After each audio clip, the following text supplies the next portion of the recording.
అభిమానంగా కృష్ణన్న అని పిలుచుకునే గంగపురం కిషన్ రెడ్డి కఠినమైన పరిశ్రమ అంకిత భావంతో పనిచేస్తే ఏదైనా సాధించొచ్చు అనే మాటకు నిలువెత్తు నిదర్శనం.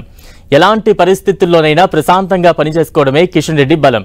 2024 సార్వత్రిక ఎన్నికల్లో సికింద్రాబాద్ పార్లమెంట్ నియోజకవర్గం నుంచి ఆయన రెండోసారి ఎంపీగా గెలిచారు.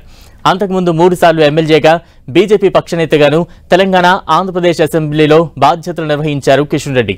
2019 ఎన్నికల్లో సికింద్రాబాద్ నుంచి ఎంపీగా గెలిచిన కిషన్ రెడ్డి కేంద్ర మంత్రిగా పనిచేశారు. 1977లో జనతా పార్టీ యువ మోర్చా నాయకుడిగా రాజకీయ ప్రస్థానాన్ని మొదలుపెట్టారు కిషన్ రెడ్డి. 1980 నుంచి 1981లో బీజేవైఎం రంగారెడ్డి జిల్లా కమిటీ కన్వీనర్గా పనిచేశారు. ఇక 1983, 84లో బీజేవైఎం రాష్ట్ర కార్యదర్శిగా సేవలు అందించారు. 1986, 1990 వరకు బీజేవైఎం రాష్ట్ర అధ్యక్షుడిగా బాధ్యతలు చేపట్టారు కిషన్ రెడ్డి. ఇక 1992, 94 వరకు బీజేవైఎం జాతీయ ఉపాధ్యక్షుడిగా పనిచేశారు. 2004లో హిమాయత్ నగర్ ఎమ్మెల్యేగా గెలిచారు కిషన్ రెడ్డి. 2009లో అంబర్పేట ఎమ్మెల్యేగా విజయం సాధించారు. 2010, 2014 వరకు 2 సార్లు బీజేపీ ఏపీ అధ్యక్షుడిగా బాధ్యతలు నిర్వర్తించారు. 2014 మార్చి నుంచి 2016 ఏప్రిల్ వరకు తెలంగాణ బీజేపీ అధ్యక్షుడిగాను పనిచేశారు. 2014లో రెండోసారి అంబర్పేట నుంచి ఎమ్మెల్యేగా గెలిచారు కిషన్ రెడ్డి. 2019లో సికింద్రాబాద్ ఎంపీగా విజయం సాధించారు. 2019 మే నుంచి 2021 జూలై వరకు కేంద్ర హోంశాఖ సహాయ మంత్రిగా పనిచేశారు కిషన్ రెడ్డి. 2021 జూలై నుంచి కేంద్ర సాంస్కృతిక పర్యాటక శాఖ మంత్రిగా బాధ్యతలు నిర్వర్తించారు.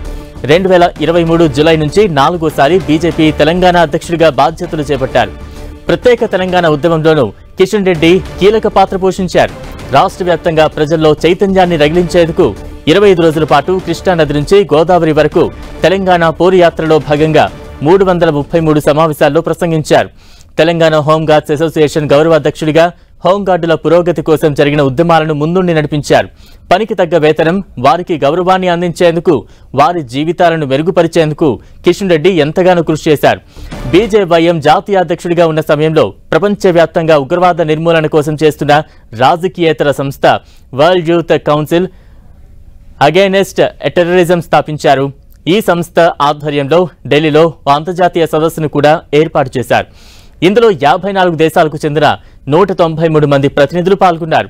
సరిహద్దు గ్రామాల ప్రజలకు భరోసాను కల్పించడంతో పాటుగా ఆ గ్రామాలపై ప్రభుత్వం ప్రత్యేకమైన దృష్టి సారించి అక్కడ వసతులు ఏర్పాటు చేయాలన్న లక్ష్యంతో సీమా సురక్ష జాగరణ్ యాత్రను కూడా కిషన్ రెడ్డి నిర్వహించారు.